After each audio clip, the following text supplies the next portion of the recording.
नमस्कार साथियों, मिधांस की कहानियाँ यूट्यूब चैनल में आपका हार्दिक स्वागत है।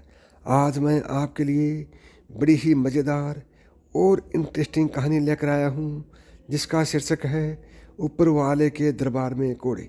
साथियों, एक राजा के पास एक नौकर था। यूँ तो राजा के पास बहुत सारे नौकर थे, जिनका काम सिर्फ महल की देख रेख और साफ सफाई करना था। तो एक बार राजा का एक नौकर उनके शयन कक्ष की सफाई कर रहा था। सफाई करते करते उसने राजा के पलंग को छूकर देखा तो उसे बहुत ही मुलायम लगा। उसे थोड़ी इच्छा हुई कि उस बिस्तर पर जरा लेट कर देखा जाए कि कैसा आनंद आता है। उसने कक्ष के चारों ओर देखकर इत्मीनान कर लिया कि कोई देख तो नहीं रहा। जब वह आश्वस्त हो गया कि कोई उसे देख नहीं रहा है, तो वह थोड़ी देर के लिए बिस्तर पर लेट गया। वह नौकर काम करके थका हारा था।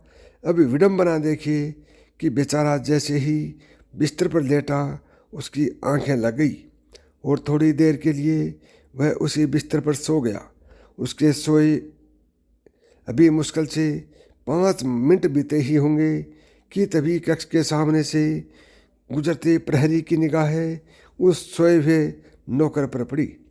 नौकर को राजा के बिस्तर पर सोते देख प्रहरी की त्योरियां चढ़ गई। उसने तुरंत अन्य प्रहरियों को आवाज़ लगाई। सोते हुए नौकर को लात मारकर जगाया और हथकड़ी लगाकर रस्सी से जकड़ लिया गया। नौकर को पकड़ लेने के पश्चात उसे राजा के दरबार तक खींच के लाया गया। नौकर को पकड़ लेने के पश्चात उसे राजा के दरबार तक खींच के लाया गया। राजा को सारी वस्तु स्थिति बताई गई। उस नौकर की हिमाकत को सुनकर राजा की भवें तन गई। यह घोर अपराध है। एक नौकर को यह भी परवाह नहीं रही कि वह राजा के बिस्तर पर सो गया।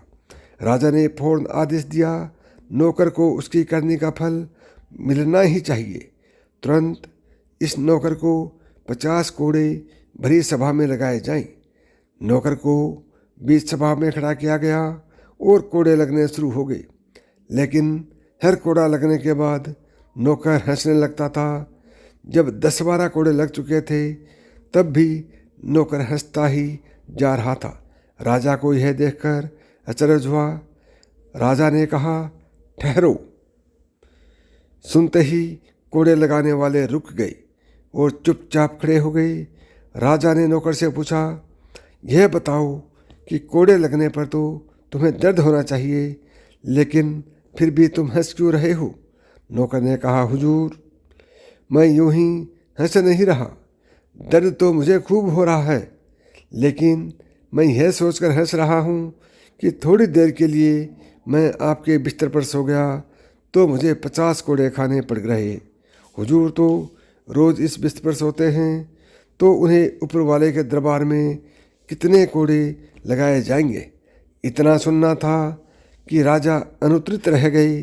उन्हें अपनी गलती का एहसास हुआ और उन्होंने तुरंत उस नौकर को आज़ाद करने का हुक्म दे दिया।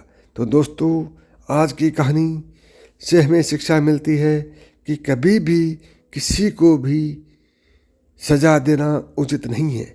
उसे समझा बुझाकर छोड़ देना ही समझदारी है। यदि एक नौकर थका हारा बिस्तर पर लेटते ही उसको नींद आ गई, तो उसकी क्या गलती थी? वह बेचारा उस बिस्तर पर सोकर देखना चाहता था। क्या उसके सोने से उस बिस्तर में कोई बीमारी फैल गई जो राजा ने उसको कोड़े दिए? तो दोस्तों, कहानी आपको कैसे लगी कमेंट करके ज़रूर बताएं। और साथ ही अभी तक आपने मिधांस की कहानियाँ यूट्यूब चैनल को सब्सक्राइब नहीं किया है तो अभी सब्सक्राइब करें। अगली और बेहतरीन कहानी के साथ फिर मिलेंगे। तब तक नमस्कार दोस्तों, प्रणाम।